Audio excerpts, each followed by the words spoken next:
జై శ్రీరామ్ అందరికీ. ఎప్పుడు చామగడ్డతో ఏం చేస్తావు? చామగడ్డ టమాటా కర్రీ, చామగడ్డ దప్పడం తప్ప అన్నారండి మా ఆయన. అంత పెద్ద మాట అంటే ఎవరు ఊరుకుంటారండి? నా ప్రతాపం కూడా చూపిస్తాను. మా అమ్మ చేసిన ఒక రెసిపీ గుర్తుకొచ్చి అలాగే చేసేసానమాట. చామగడ్డలను ఉడకబెట్టి పక్కన పెట్టేసుకొని ఉల్లిగడ్డలు కొంచెం ఫ్రై చేసుకొని అవి ఉప్పు, కారం, పసుపు, అల్లం వెల్లుల్లి పేస్ట్ వేసి మిక్సీకి వేసి అలా ఫ్రై చేసుకొని ఈ చామగడ్డలు కూడా అలా వేసాను.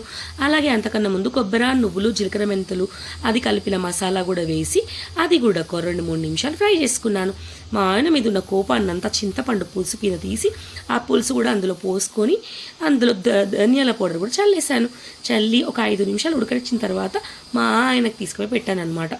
అప్పుడు అంటున్నారు, అబ్బా చామగడ్డను కూడా ఫిష్ కర్రీలాగా చేయొచ్చు అంటే గ్రేటే అని అన్నారు.